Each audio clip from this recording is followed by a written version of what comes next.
Hello everyone, welcome to our channel. My self Srishti Agarwal. तो एक बार फिर से स्वागत है आपका अपने चैनल स्कूल राज थ्योरी पर, जहां पर हम स्टार्ट करने जा रहे हैं कक्षा 5 के लिए पर्यावरण अध्ययन पाठ्य पुस्तक हमारा परिवेश भाग 3 के सभी चैप्टर एक्सप्लेनेशन, साथ ही हम सभी क्वेश्चन भी उसी पार्ट में देखने जाएंगे। तो एक ही वीडियो में आपको पूरे चैप्टर का एक्सप्लेनेशन के साथ में, व्याख्या के साथ में, कठिन शब्दार्थ के साथ में, उस पार्ट से रिलेट जितने भी क्वेश्चन हैं वो एक ही वीडियो में आपको मिल जाने वाले हैं। तो यहाँ पर हम स्टार्ट करेंगे अध्याय 1 बासोड़ा की थाली, जो कि आपके पृष्ठ संख्या 1 से 9 तक हैं।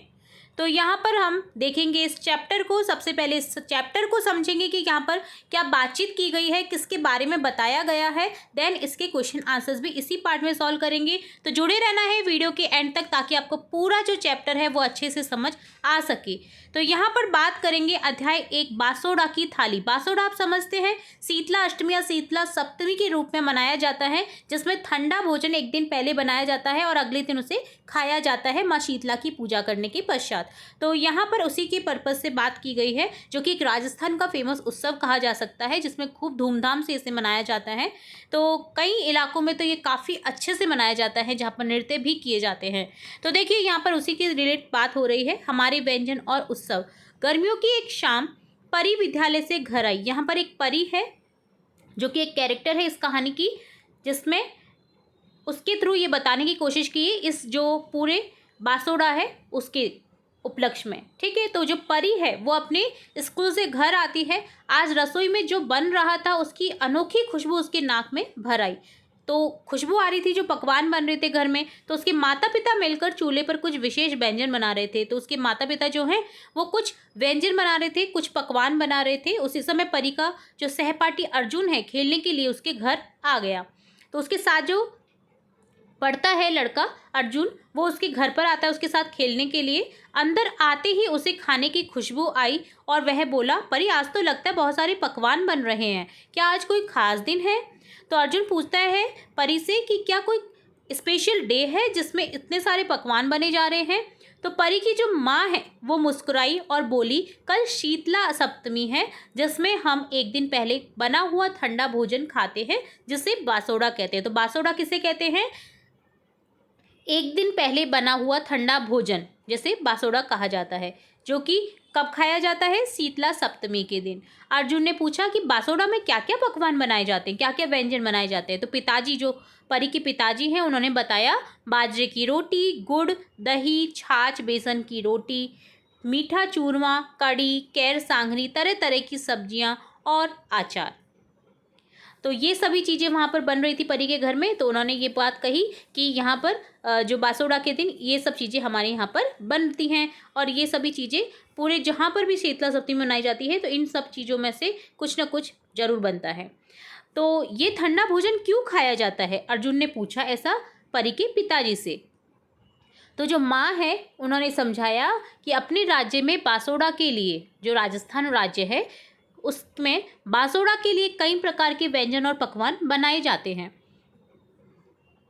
जिसमें मुख्य रूप से पंचकूटा की सब्जी होती है, पूरी होती है, सोगरा घाट होता है, राबड़ी जिसको कहा जाता है वो होता है, दही बड़े होते हैं, कैरी पाक रहता है, कैरी मीठी जो कैरी होती है अचारी, कांजी वड़े रहते हैं, खाजा मटरी रहती है। प्रॉपर जो डाइट रहती है बासोड़ा की वो यहाँ पर बताई जा रही है। अब इसमें से कुछ लोग नहीं बनाते होंगे, कुछ लोग बनाते होंगे, कुछ लोग कुछ ही आइटम बनाते होंगे, ठीक है, बट बनाते जरूर हैं। तो देखिए, खाजा, मठरी, पापड़, खींचिया, सले वड़े इत्यादि जो एक दिन पहले ही तैयार करके रख लिए जाते हैं। तो यहाँ पर उसकी माँ जो है परी की, वो बता रही है कि ये सब चीज़ें बनाई जाती हैं, क्योंकि इस दिन ठंडा और बासी भोजन खाया जाता है, इसलिए इसे बासोड़ा भी कहा जाता है। गर्मियों में दही, राबड़ी एवं दूध से बने व्यंजनों का सेवन करना चाहिए। तो इसलिए भी ये महत्वपूर्ण है कि एक दिन बाद में जब इन्हें खाया जाता है तो ये काफ़ी हेल्थ के लिए भी अच्छे रहते हैं। परी को यह सब बहुत रोचक लगा। परी जो है उसे काफ़ी इंटरेस्टिंग लगा ये सब सुनने में। उसने पिताजी से पूछा कि क्या ये त्योहार पूरे भारत में मनाया जाता है? तो पिताजी ने बताया, हाँ, हर राज्य में इसे अलग नाम और परंपराओं के साथ में मनाया जाता है। मनाया तो जाता है बट अलग नाम से मनाया जाता है या किसी और परंपरा के साथ में मनाया जाता है। गुजरात में इसे शीतला सप्तमी कहते हैं, राजस्थान में इसे बासोड़ा कहते हैं, हरियाणा, उत्तर भारत में भी इसे बड़ी श्रद्धा से मनाया जाता है। और पता है, राजस्थान के विभिन्न प्रदेशों में इसे एक दिन बाद भी मनाने की परंपरा है, यानी शीतला अष्टमी जिसको कहा जाता है, तो उसमें भी मनाया जाता है।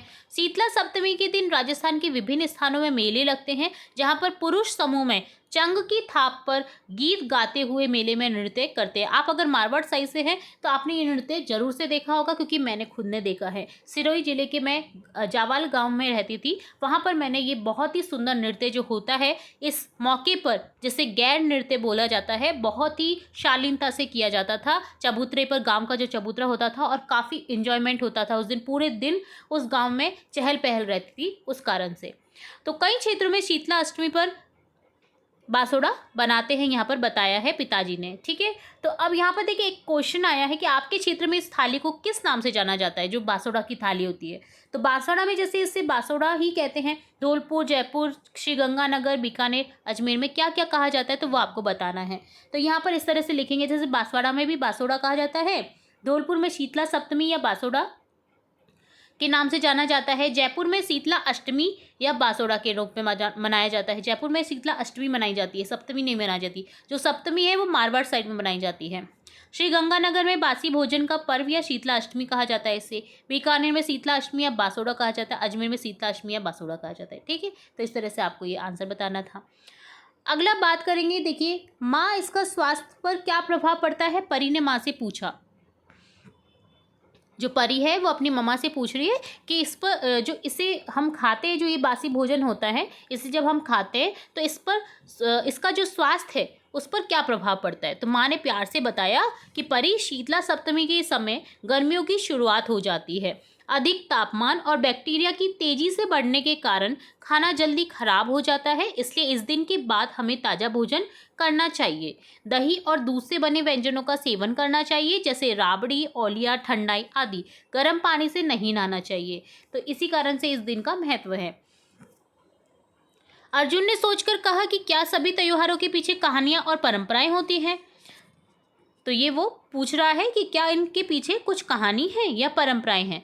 तो देखिए प्रोजेक्ट यहाँ पर सबसे पहले करेंगे, उसकी आंसर देने से पहले यहाँ पर प्रोजेक्ट दिया गया है। समुदाय में जाकर पता कीजिए कि आपके क्षेत्र में होने वाले उत्सव या त्योहार में व्यंजन बनाने के लिए किस तरह के फसलों का उपयोग किया जाता है या उनके स्वास्थ्य पर लाभ क्या है। इसके बाद अपने शोध का प्रस्तुतिकरण अपनी कक्षा में आपको करना है। तो यहाँ पर आपको टेबल लिखनी है, जिसमें त्योहार का नाम लिखेंगे, त्योहार पर बनाए जाने व्यंजन लिखेंगे और व्यंजन बनाने में आवश्यक जो खाद्यान्न यूज में लिए जाते हैं उनका नाम लिखेंगे।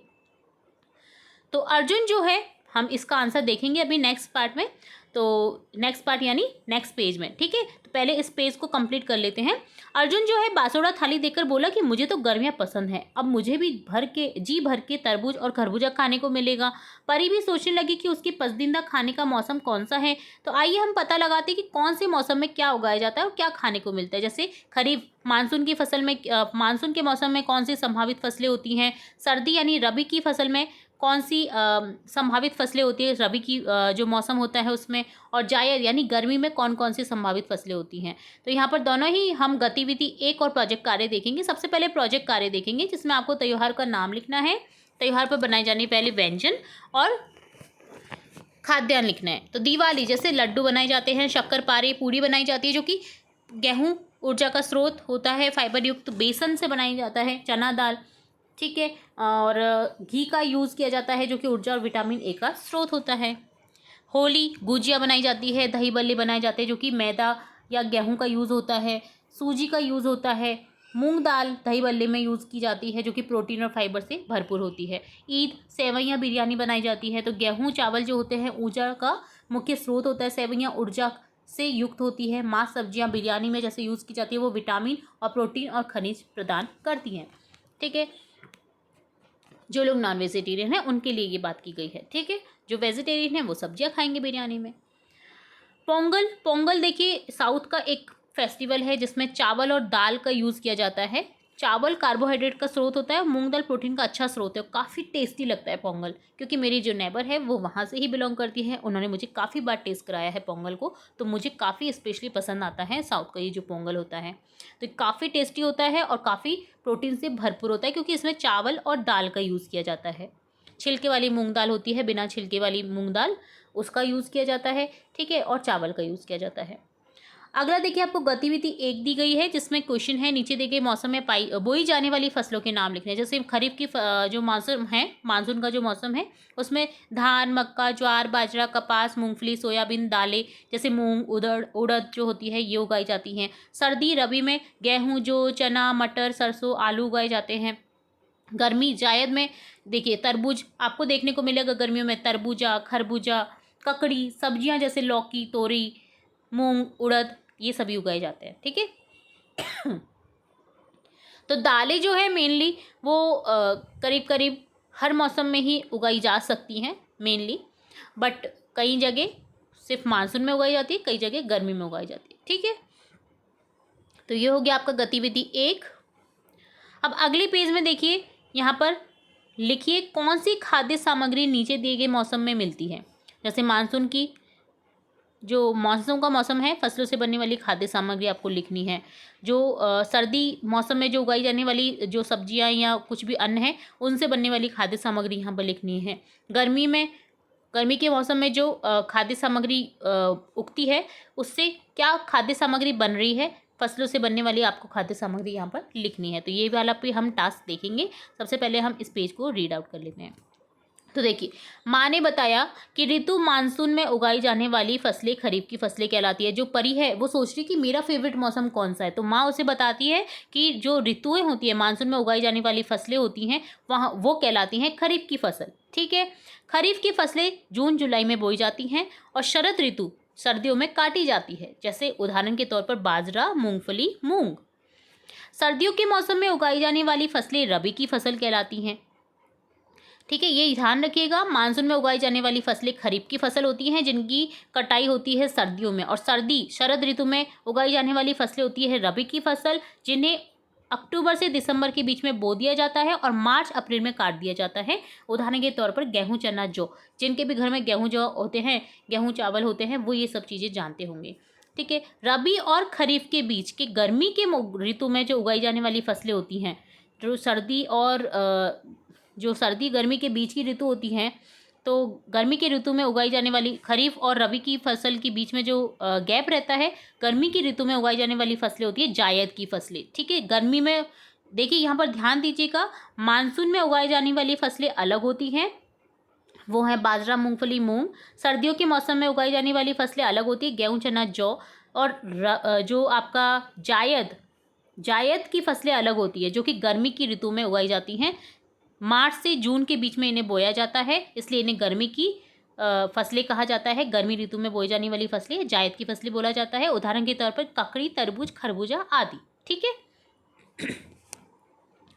तो देखिए यहाँ पर क्वेश्चन आए हैं, उत्तर दीजिए। बाजरा कौन सी ऋतु में बोया जाता है? जायद फसलों को गर्मी में क्यों बोया जाता है? दो ऋतुओं में बोई जाने वाली फसल का नाम लिखिए जो दोनों ऋतु में बोई जाती हैं।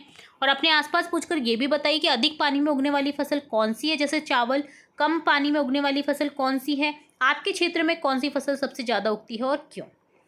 तो हम देखिए यहाँ पर सबसे पहले इस क्वेश्चन का आंसर देखेंगे, देन उनका भी देखेंगे। तो खाद्य सामग्री आपको बतानी थी, जैसे मानसून खरीफ की फसल से खाद्य सामग्री बनती है, जैसे चावल, भात, पुलाव, मक्के की रोटी, बाजरे की रोटी, मूंगफली का तेल, सोयाबीन तेल, दालें। सर्दी की जो होती है रबी की फसल, उससे गेहूं की रोटी, जौ का दलिया, चने की दाल, सरसों का तेल, मटर की सब्जी बनाई जाती है। मटर बहुत आती हैं देखिए सर्दी में, ठीक है। गर्मी जायद में देखिए तरबूजा खूब आता है, खरबूजा, खीरा, ककड़ी, ताजे फल सब्जियां खूब आती हैं। तो ये सभी जायद की फसल से हमें प्राप्त होते हैं खाद्य सामग्री जो है, ठीक है। इसी तरह से आपको उत्तर देना था, बाजरा कौन सी ऋतु में बोया जाता है? तो बाजरा खरीफ मानसून में बोया जाता है, आमतौर पर जुलाई के प्रथम पखवाड़े या 25 जुलाई तक। तो अब जो है बाजरा उगाने का मौसम आ चुका है, बाजरा उगाया जा चुका होगा, यानी बोया जा चुका होगा। जिनके भी घर में बाजरा बोया जाता है उनको पता होगा। जायद फसलों को गर्मी में क्यों बोया जाता है? तो जायद फसलें गर्मी के मौसम की फसलें जिन्हें मार्च से जून के बीच में उगाया जाता है, जिन्हें गर्म और शुष्क मौसम की आवश्यकता होती है। ये फसलें खरीफ और रबी के मौसम के बीच के छोटे समय के लिए उपयुक्त होती है, क्योंकि ये तेजी से बढ़ती हैं। इनके लिए ज़्यादा समय की जरूरत नहीं पड़ती है, ये एक आध महीने में ही काफ़ी अच्छी फसल हो जाती है और इन्हें खा लिया जाता है। जैसे आप मार्च में उगा रहे हैं तो आपको अप्रैल में उस पर्टिकुलर चीज़ को देखने को मिल जाएगा, ठीक है। दो ऋतुओं में बोई जाने वाली फसल कौन सी हो गई जो दोनों ऋतु में बोई जाती है, खरीफ और रबी? मक्का। इसका बेहतर उदाहरण है मक्का। ठीक है, मक्का दोनों ही ऋतु के बीच में बोई जाने वाली फसल है।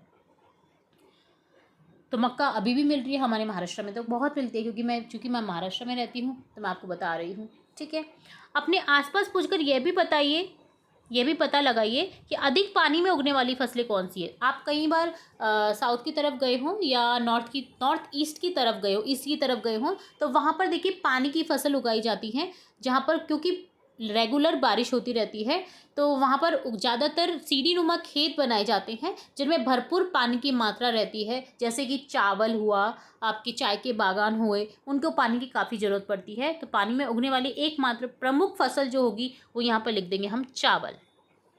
कम पानी में उगने वाली फसलें कौन सी है? बाजरा, ज्वार जैसी फसलें कम पानी में उगाई जा सकती हैं। आपके क्षेत्र में कौन सी फसल सबसे ज़्यादा उगती है? तो ये आपका स्थानीय क्षेत्र का क्वेश्चन हो गया। ये आप पर डिपेंड करेगा कि आप क्या लिख रहे हैं। जैसे मेरे आसपास पुणे और महाराष्ट्र के आसपास गन्ने, प्याज, अंगूर, ज्वार, बाजरा जैसी फसलें जो है प्रमुखता से उगाई जाती हैं। और कारण ये है कि मिट्टी की अनुकूलता उनके अनुरूप है, पानी की उपलब्धता है और बाजार की मांग भी है। यहाँ पर सबसे ज़्यादा होता है गन्ना, प्याज बहुत खाया जाता है यहाँ पर, ज्वार बहुत अच्छा होता है, अंगूर बहुत अच्छे होते हैं और मक्का भी काफ़ी अच्छे वे में होती है, संतरे पाए जाते हैं यहाँ पर। तो काफ़ी सारी फसलें होती है ऐसी जो मेरे आसपास और पुणे महाराष्ट्र के आसपास मिल जाती हैं। तो हमारे जो राजस्थान है, मैं प्रॉपर राजस्थान से बिलोंग करती हूँ, जयपुर से, तो वहाँ पर भी काफ़ी सारे इस तरह की फसलें उगाई जाती है अलग अलग क्षेत्रों में। तो वो आपको लिखना है, जहाँ भी आप बिलोंग करते हैं, जहाँ से भी अपने पेरेंट्स से पूछिए और इस क्वेश्चन का आंसर लिख दीजिए। ठीक है, अगला देखिए गतिविधि 2 दे रखी है आपको। राजस्थान की खाद्य फसलों का चार्ट तैयार कर कक्षा में प्रदर्शित करना है। राजस्थान की खाद्य फसलें लिखनी है और पड़ोसी जिले का नाम और उसकी खाद्य फसलें लिखनी है।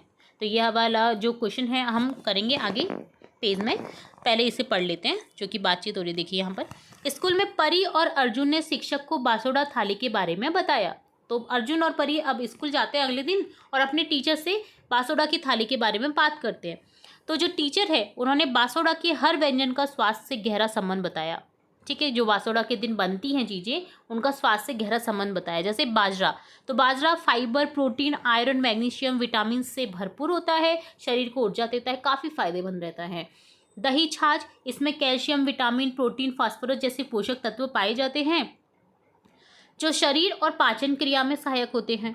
गुड़, यह आयरन का स्रोत है, इसमें प्राकृतिक शर्करा होती है जो शरीर को तुरंत ऊर्जा देती है। और हरी सब्जियां विटामिन और खनिज लवण जैसे आयरन, मैग्नीशियम का स्रोत हैं।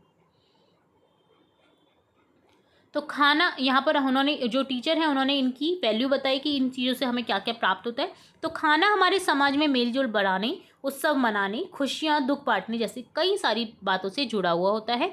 खाने से जुड़ी अपनी भावनाओं को नीचे लिखिए। जैसे खाने की वस्तु लिखनी है, इनसे जुड़ी भावनाएं लिखनी है और ऐसा क्यों लगता है वो लिखना है। तो देखिए हम आंसर देखेंगे। सबसे पहले गतिविधि 2 का, राजस्थान की खाद्य फसलों का चार्ट।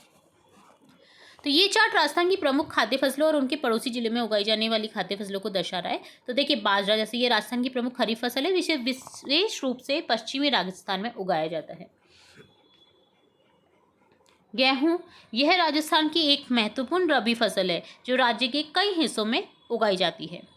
ज्वार, चना, सरसों, ये भी राजस्थान की महत्वपूर्ण फसलें हैं जो अलग अलग क्षेत्रों में उगाई जाती हैं। मूंगफली, तिल, ग्वार, अरहर, ये भी राजस्थान में उगाई जाने वाली अन्य महत्वपूर्ण फसलें हैं। अब देखिए जिलों की बात करेंगे तो देखिए भरतपुर, जो कि जयपुर का कह सकते हैं आप, पड़ोसी जिला कह सकते हैं इसे।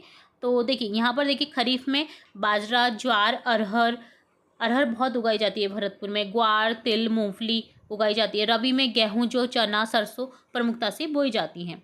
हाड़ौती क्षेत्र जो हमारा हुआ, बारा, कोटा, बूंदी, झालावाड़ वाला क्षेत्र, उधर अलसी का उत्पादन प्रमुखता से होता है। बहुत ही प्रोटीन से भरपूर होती है अलसी। ठीक है, खाने में बहुत फायदेमंद रहती है, फाइबर युक्त होती है।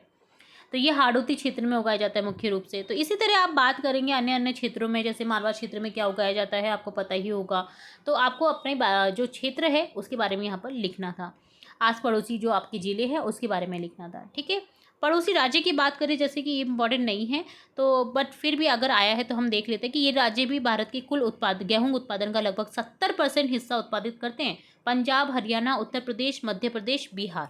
ठीक है, जिसमें राजस्थान भी शामिल है, यहाँ पर राजस्थान भी शामिल है। तो ये सभी मिलकर के गेहूं उत्पादन का लगभग 70% हिस्सा उत्पादित करते हैं भारत का। ठीक है, अन्य जो क्वेश्चन हमारा था जिसमें हमें खाने की वस्तु लिखनी थी और जुड़ी भावनाएं और ऐसा क्यों करा जाता है वो लिखना था। तो देखिए, खाना हमारे समाज में मेलजोल बढ़ाने, उत्सव मनाने, खुशियाँ बांटने, दुख बांटने जैसी कई बातों से जुड़ा हुआ होता है। तो खाने से जुड़ी अपनी भावना को आपको नीचे लिखना था। जैसे खाने की वस्तुओं में माँ के हाथ का खाना लिखेंगे। ठीक है, इससे जुड़ी भावनाएं क्या है कि प्यार, सुकून, सुरक्षा और बचपन की यादें याद दिलाता है। ऐसा क्यों?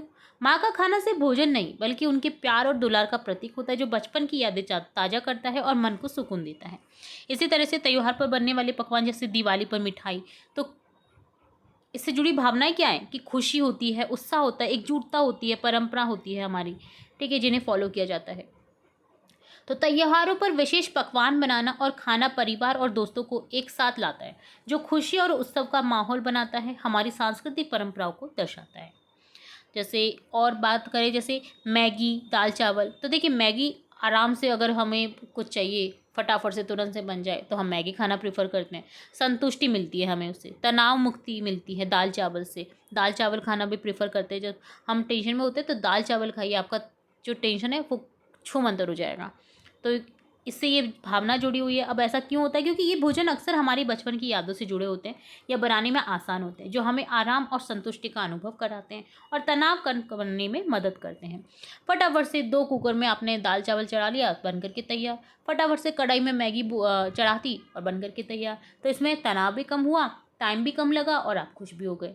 ठीक है, तो इस तरह से आपको लिखना था। प्रत्येक कई सारे और भी व्यंजन हैं जिनसे जुड़ी आपकी भावनाएं हो सकती हैं, तो वो आप यहाँ पर नोट डाउन कर सकते हैं। ठीक है, इसी तरह से जैसे बात करेंगे शादी का खाना। शादी का खाने से क्या भावनाएं जुड़ी होती हैं कि देखिए उत्सव और खुशी, यादगार पल रहता है कि हमने यार फलाना शादी में वो वाला भोजन किया था, हमने वहाँ पर पिज़्ज़ा खाया था, बर्गर खाया था, हमने वहाँ पर पेटीज़ खाई थी, तो ये वाली बहुत टेस्टी लगी थी हमें। तो हमें कुछ ना कुछ यादें रहती है उस पल की। ठीक है, उत्सव रहता है, खुशी का माहौल रहता है। तो ऐसे भोजन किसी खास घटना और उत्सव का हिस्सा होते हैं, जो उस पल को यादगार बनाते हैं और खुशी का अनुभव कराते हैं। अब किसी बीमार व्यक्ति के लिए बना भोजन भी होता है, जो कि भावनाएं क्या जुड़ी रहती है उस भोजन से? देखभाल, चिंता, सहानुभूति। जैसे दलिया बन रहा है, खिचड़ी बन रही है बीमार व्यक्ति के लिए, तो उसमें दया रहती है, सहानुभूति रहती है, चिंता रहती है कि ठीक हो जाए जिन्हें हम ये खाना खिला रहे हैं। तो ऐसा क्यों किया जाता है? क्योंकि बीमार व्यक्ति के लिए भोजन बनाना उनकी देखभाल और उनके प्रति हमारी चिंता को दर्शाता है, जिससे उन्हें भावनात्मक सहारा मिलता है। ठीक है, तो ये बात हो गई आपकी यहाँ पर। इस तरह से पूरी जो हमारा क्वेश्चन था। ठीक है, अब अगली बात करेंगे हम। गतिविधि 3 दे रखी है आपको। अपने घर जाकर परिजनों के साथ में आपको डिस्कस करना है कि संतुलित आहार क्यों जरूरी है। संतुलित आहार की थाली का चित्र बनाइए। तो हम ये वाला क्वेश्चन इस पेज में देखेंगे जब हम आगे बढ़ेंगे तो, पर पहले इस पेज को समझ लेते कि इसमें क्या कहा गया है। तो ये क्वेश्चन तो हम डन करेंगे ही, पर हम अभी बात करते हैं। देखिए, दादाजी बोलते हैं जस्यो खाओ अन्न वस्यो बने तन और मन। देखिए यहाँ पर राजस्थानी लैंग्वेज में कहा है कि जैसा खाओगे अन्न, जैसा अन्न खाओगे वैसा ही आपका मन बनेगा। तो ये ट्रू है। अगर आप गंदा भोजन खाओगे, हमेशा पड़ा हुआ भोजन खाओगे, तो आपका मन भी बासा ही हो जाएगा। ठीक है, बासुड़ा की बात नहीं की जा रही है। बासुड़ा एक अपने आप में पर्व है। उसमें जो चीज़ें बनाई जाती है वो वास्तव में ठंडी होने पर ही खाई जाती हैं और ठंडी ही अच्छी लगती हैं। ठीक है, बट अगर आप बुरा अन्न खा रहे हो या आप किसी को मार करके खा रहे हो, तो वो क्या होगा, आपके अंदर भी उस तरह की प्रवृत्ति आएंगी। ठीक है, तो आप अगर अच्छा भोजन करोगे तो आपके मन अच्छा रहेगा, बुरा भोजन करोगे तो बुरा रहेगा। तो देखिए, दादाजी ने कहावत कही है कि जस्यो खाओ अन्न वस्यो बने तन और मन। इसका अर्थ है जैसा खाओ अन्न वैसा बनेगा तन और मन। तो क्यों कहा है ऐसा, चर्चा करते हैं। तो हमारे खाने में कौन कौन से पोषक तत्व होते हैं ये हमें पता होना चाहिए। सेहतमंद रहने के लिए हमें कौन कौन सी अच्छी आदतें अपनानी चाहिए। हमारा भोजन शरीर और मन पर कैसे असर डालता है। राजस्थान के खाने में कौन कौन से अनाज, दालें, सब्जियां, मसाले होते हैं। आपने देखा लहसुन की चटनी बनती है, दाल बनती है अरहर की, मूंग दाल बनती है, सब्जियां बनती हैं हरी। तो वे स्वास्थ्य के लिए कैसे फ़ायदेमंद है आपको डिस्कस करना है। क्या आपको जंक फूड के बारे में पता है, जैसे पिज़्ज़ा, बर्गर, कोल्ड ड्रिंक, यह क्या होता है, इसके क्या क्या नुकसान हैं, इस पर अपने टीचर से आपको बातचीत करनी है। स्थानीय अनाज जो आपके जहाँ पर आप रहते हैं उस अनाज से पर्यावरण को कैसे फायदा होता है वो आपको लिखना है। शुद्ध पानी और संतुलित आहार सेहत के लिए क्यों जरूरी है ये जानना है। तो घर जाकर परी ने अपनी नानी से पूछा कि पहले गेहूं और बाजरा कैसे पीसा जाता था। देखिए आपको एक चक्की दिख रही है, घर से हाथ से चलाई जाने वाली चक्की, जो कि पहले की हमारी जो दादी नानी होती थी वो इसी तरह से आटा कूटती थी, जो कि काफ़ी फ़ायदेमंद रहता था क्योंकि वो धीरे धीरे कूटता था और धीरे धीरे जैसे जैसे ख़त्म होता था आटा वैसे वैसे ताज़ा ताज़ा कुटाया जाता था। तो एक जना तो इसी में लगा रहता था, ठीक है, ताकि घर में ताज़ा आटा खाने को मिले, जो कि बहुत ही फ़ायदेमंद भी रहता था। बिल्कुल भी इसकी जो पौष्टिकता है वो नष्ट नहीं होती थी, जबकि जो चक्कियों में पिसा हुआ आटा होता है उनकी पौष्टिकता नष्ट हो जाती है क्योंकि गर्म हो जाता है गेहूँ पीस पीस कर, ठीक है, गर्म चीज़ें पौष्टिकता नष्ट कर देती है। तो देखिए कैसे पीसा जाता था, वो परी अपनी नानी से पूछ रही है। तो नानी ने पुरानी चक्की हाथ से घुमा कर पीसने वाला निकाल कर दिखाया कि कैसे हाथ की चक्की से अनाज पीसा जाता है।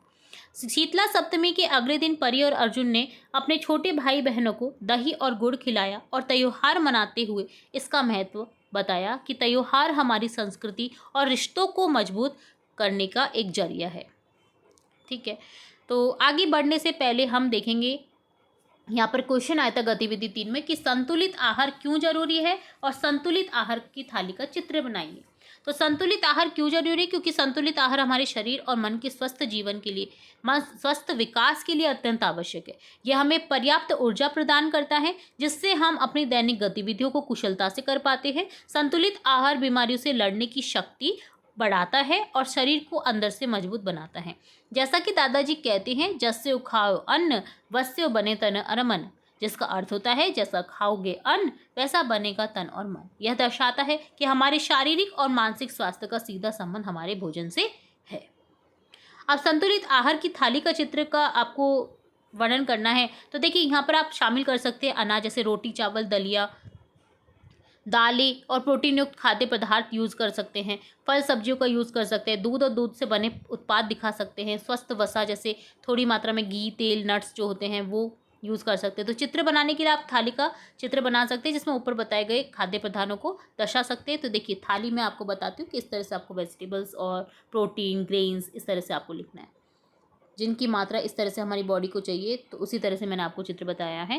देखिए प्रोटीन ये इस तरह से 25%, ग्रेन्स 25%, फ्रूट्स भी इंपॉर्टेंट होते हैं हमारे स्वस्थ जीवन के लिए, सब्जियां जिसमें हरी सब्जियां भी रहती है, जो सीजनल सब्जियां रहती हैं वो भी उपलब्ध रहती हैं। ठीक है, तो इस तरह से आपको एक प्योर जो आपकी थाली है वो बनानी थी।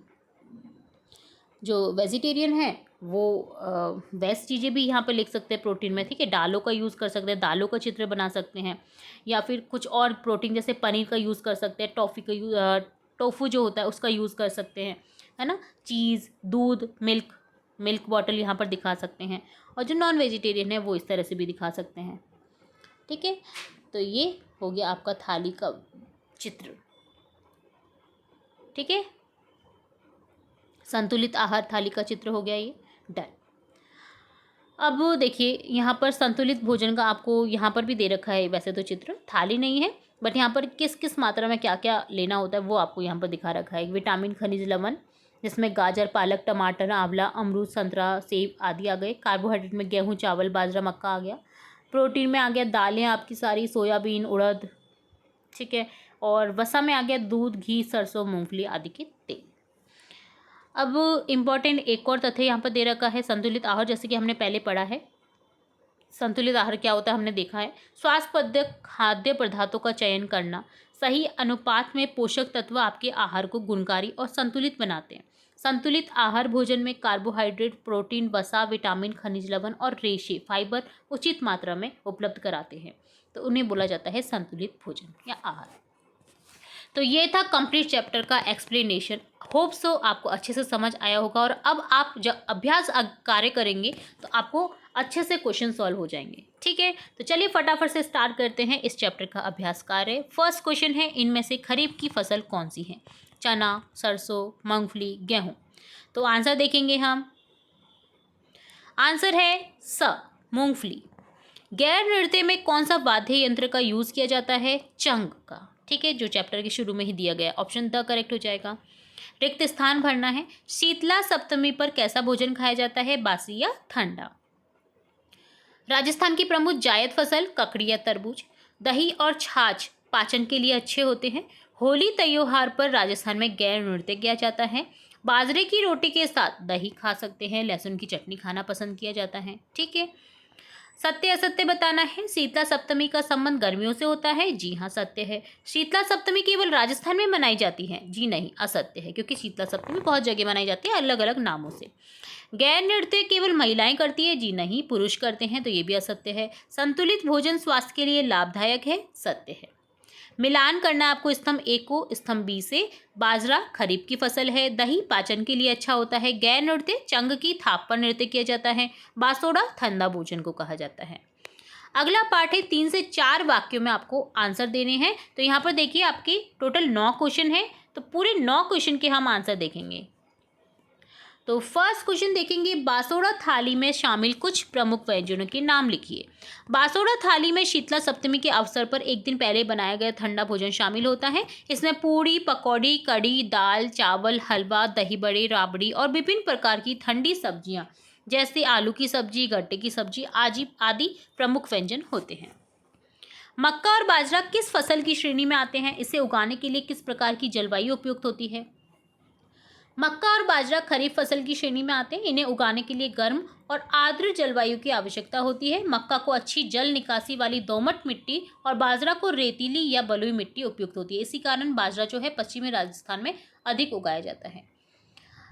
थर्ड क्वेश्चन है, गैर नृत्य क्या होता है? इसे कब और क्यों किया जाता है? गैर नृत्य राजस्थान का एक प्रसिद्ध लोक नृत्य है जो मुख्य रूप से भील समुदाय द्वारा किया जाता है। इसे होली और अन्य त्योहारों के अवसर पर पुरुषों द्वारा किया जाता है। यह नृत्य खुशी और उल्लास का प्रतीक है, जिसमें नर्तक लकड़ी की छड़ियों को आपस में टकराते हुए गोलाकार रूप में घुमाते हैं। काफ़ी इंटरेस्टिंग नृत्य होता है, काफ़ी मनोरंजक नृत्य होता है।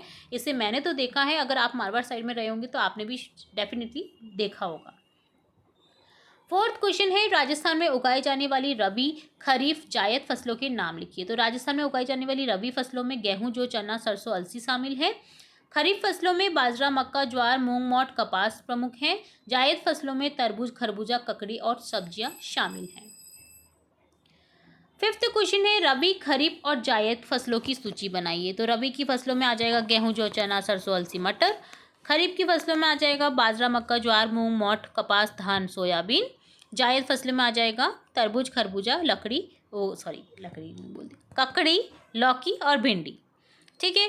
सिक्स क्वेश्चन है, आपके घर में कौन कौन से पारंपरिक व्यंजन बनाए जाते हैं? तो ये आपका खुद का व्यक्तिगत क्वेश्चन है। आप यहाँ पर कुछ भी लिख सकते हैं जो आपके घर में पारंपरिक व्यंजन बनाए जाते हैं उनमें से। तो आपके ऊपर डिपेंड करता है।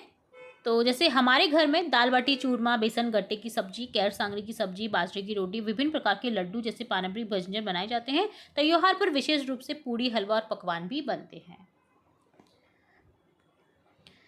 सेवेंथ क्वेश्चन है, शीतला सप्तमी पर ठंडा भोजन क्यों खाया जाता है? शीतला सप्तमी पर ठंडा भोजन खाने की परंपरा है क्योंकि यह त्योहार देवी शीतला को समर्पित है, जो चेचक और अन्य बीमारियों से रक्षा करती है। इस दिन अग्नि जलाने से परहेज किया जाता है, इसलिए एक दिन पहले बनाया हुआ ठंडा भोजन ग्रहण किया जाता है। यह गर्मी के मौसम में शरीर को ठंडा रखने और बीमारियों से बचाव का प्रतीक भी है। राजस्थान के अलावा और कौन कौन से राज्यों में शीतला सप्तमी मनाया जाता है? तो राजस्थान के अलावा शीतला सप्तमी का त्यौहार मुख्य रूप से उत्तर प्रदेश, मध्य प्रदेश, हरियाणा, पंजाब और बिहार जैसे उत्तर भारतीय राज्यों में मनाया जाता है। इन राज्यों में देवी शीतला की पूजा की जाती है और ठंडा भोजन खाने की परंपरा का पालन किया जाता है। नाइन्थ क्वेश्चन है, त्योहारों का हमारे जीवन में क्या महत्व है? त्योहारों का हमारे जीवन में बहुत महत्व है। वे हमें खुशी, उत्साह और एकजुटता प्रदान करते हैं। एक साथ हम इकट्ठा होते हैं त्योहार के दिन में, है ना।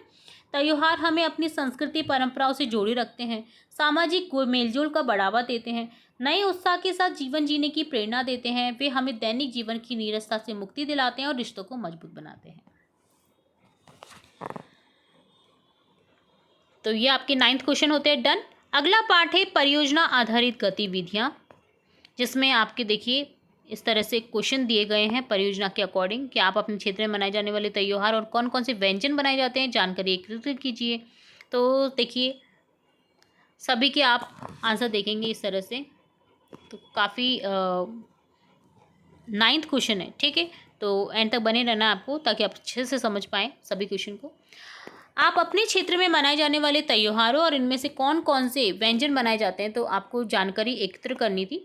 जैसे अपने क्षेत्र में मनाए जाने प्रमुख त्योहारों की सूची बनाइए, जैसे दीपावली दिवाली है, होली है, ईद, क्रिसमस, गणेश चतुर्थी, नवरात्रि आदि। प्रत्येक त्योहार पर बनाए जाने वाले विशेष व्यंजनों की जानकारी एकत्र कीजिए। जैसे दिवाली पर मिठाई बनाई जाती है, होली पर गुंजिया, ईद पर सेवइयाँ, गणेश चतुर्थी पर मोदक आदि। राजस्थान और अन्य राज्यों में उगाई जाने वाली फसलों का तुलनात्मक चार्ट बनाइए। जैसे राजस्थान की प्रमुख फसलें बाजरा, गेहूं, मक्का, चना, सरसों। अन्य राज्यों की जैसे पंजाब, उत्तर प्रदेश, महाराष्ट्र, पश्चिम बंगाल की प्रमुख फसलें जैसे चावल, गन्ना, कपास, जूट। तो इसकी सूची बनानी है। तुलनात्मक चार्ट बनाना है जिसमें प्रत्येक राज्य की मुख्य फसलें और उसकी विशेषताएं शामिल हो। तो ये आपको सभी को खुद से ही करना है, सभी क्वेश्चन को। ये आपकी योजना के साथ में किया जाने वाला कार्य है, जिसे आप टीचर की हेल्प से अपने जो अपने संग में सहपाठी हैं उनकी हेल्प से कर सकते हैं।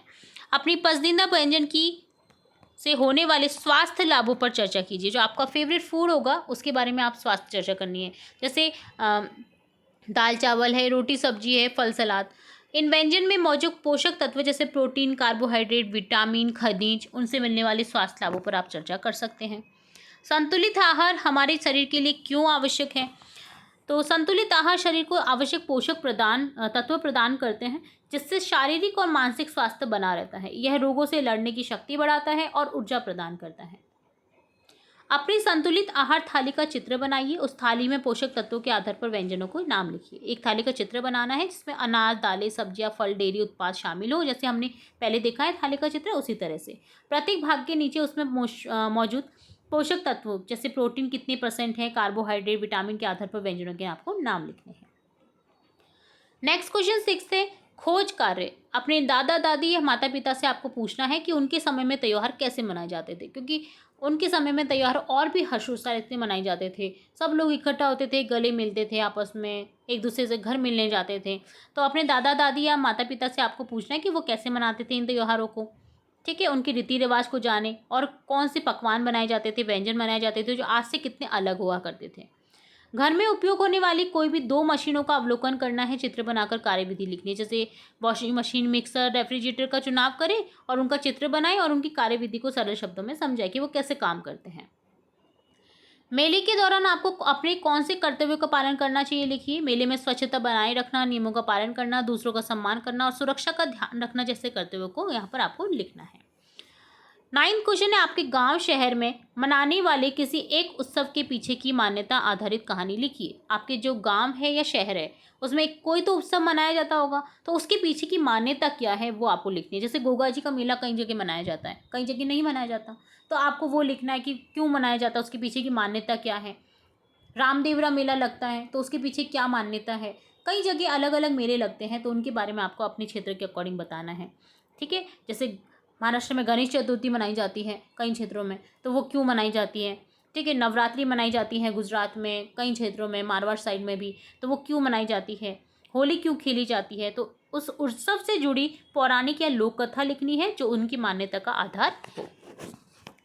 तो ये डन होता है आपका कंप्लीट चैप्टर 1 पर्यावरण का, जिसमें हमने संपूर्ण चैप्टर जो पूरा आपका चैप्टर है उसका एक्सप्लेनेशन देखा, साथ ही क्वेश्चन आंसर समझे। होप सो आपको पूरा वीडियो अच्छे से समझ आया होगा, पूरा चैप्टर अच्छे से समझ आया होगा। फिर भी अगर कोई डाउट रहता है तो आपका अपना चैनल है, आप कमेंट बॉक्स में कमेंट करके पूछ सकते हैं। और किस किस सब्जेक्ट के आपको वीडियोज़ चाहिए वो भी आप बता सकते हैं और अपनी क्वेरीज़ को डिस्कस कर सकते हैं हमारे चैनल के थ्रू।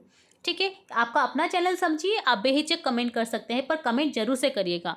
वीडियो अगर पसंद आया है तो लाइक करिएगा, थम्स अप करिएगा और वीडियो को शेयर करिएगा अपने फ्रेंड्स के साथ। चैनल को सब्सक्राइब करना बिल्कुल ना भूलें, बेल आइकन पर क्लिक जरूर करें ताकि मैं नेक्स्ट वीडियो जब भी अपलोड करूँ आपकी कक्षा से रिलेटेड तो फटाफट से आपको वो वीडियो मिल सके। तो चलिए फिर मिलेंगे नेक्स्ट वीडियो में, तब तक के लिए धन्यवाद।